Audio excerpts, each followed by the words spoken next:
भारत, चीन, अरब और ग्रीस के भूगोलवेत्ताओं ने एक विषय के रूप में भूगोल के विकास में महत्वपूर्ण योगदान दिया है। हमारे प्राचीन वेदों, पुराणों और धार्मिक ग्रंथों में भौगोलिक वर्णनों से पृथ्वी और उसकी मानव जनसंख्या के बारे में विस्तृत जानकारी मिलती है।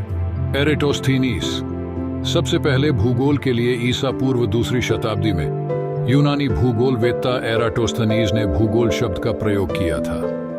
एराटोस्थनीज को भूगोल का जनक भी कहा जाता है। एराटोस्थनीज ने पृथ्वी की परिधि मापने का प्रयास किया, द थेल्स सी। ईसा पूर्व छठी शताब्दी में उन्होंने पृथ्वी के आकार, रूप और गति के बारे में अपने विचार प्रस्तुत किए। थेल्स को विश्व का प्रथम भूगोलवेत्ता माना जाता है। टॉलेमी क्लॉडियस टॉलेमी नामक यूनानी भूगोलवेत्ता ने पृथ्वी के अक्षांश और देशांतर और देशों की भौगोलिक स्थिति के बारे में जानकारी दी। स्ट्रैबो रोमन भूगोलवेत्ता स्ट्रैबो ने 17 भौगोलिक ग्रंथ लिखे और पृथ्वी का विस्तृत विवरण दिया। भारतीय भूगोलविद भारत के आर्यभट्ट ने सौर मंडल के बारे में, वराहमिहिर ने पृथ्वी के व्यास के बारे में जानकारी प्रस्तुत की। भास्कराचार्य ने गुरुत्वाकर्षण पर जानकारी दी और ब्रह्मगुप्त ने खगोल विज्ञान और ज्योतिष पर ग्रंथों की रचना की। महाकवि कालिदास ने अपने महाकाव्य मेघदूतम और कुमार संभवम में भारत के पर्वतों, लोकमाता जैसी नदियों और वनों का वर्णन किया है। इब्न बतूता नामक एक अरब भूगोलवेत्ता ने भारत का दौरा किया और भूमि और लोगों के जीवन के बारे में जानकारी प्रस्तुत की। 18वीं शताब्दी में विश्व के महानतम खोजकर्ताओं ने नए जलमार्गों की खोज की।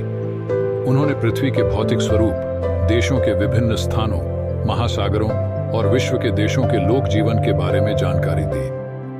जर्मनी के Humboldt, Karl Ritter, Immanuel Kant और फेडरिक राइट्जेल आदि महान भूगोलवेत्ताओं ने भूगोल की विषय वस्तु के बारे में विचार स्थापित किए।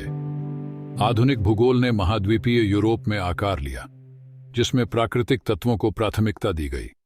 20वीं सदी में पृथ्वी की सतह का अध्ययन 2 दृष्टिकोणों से किया जाने लगा, व्यवस्थित और क्षेत्रीय। 1950 के दशक तक मनुष्यों को एहसास हुआ कि पृथ्वी पर प्राकृतिक संसाधन ही जीवन का पूर्ण आधार है। प्राकृतिक संसाधनों के विवेकपूर्ण उपयोग की समझ आई। 21वीं सदी में प्राकृतिक भूगोल और मानव भूगोल दोनों को लगभग समान महत्व प्राप्त हुआ। 1960 से 1970 के दशक में भूगोल में गुणात्मक तकनीकों और उन्नत प्रौद्योगिकी का उपयोग शुरू हुआ। 1970 से कृत्रिम उपग्रहों को अंतरिक्ष में प्रक्षेपित किया गया है, जिससे पृथ्वी की सतह के ऊपर या नीचे की वस्तुओं की तस्वीरें लेना संभव हो गया है। परिणाम स्वरूप खनिज भंडारों और जल स्रोतों का ज्ञान आम हो गया। कृत्रिम उपग्रहों के उपयोग से भौगोलिक सूचना प्रणाली, भूमि सूचना प्रणाली और ग्लोबल पोजिशनिंग सिस्टम की तकनीकें सुलभ हो गई हैं। आजकल स्थानिक सूचना प्रौद्योगिकी के विकास के कारण पर्यावरण भूगोल का एक प्रमुख क्षेत्र बन गया है।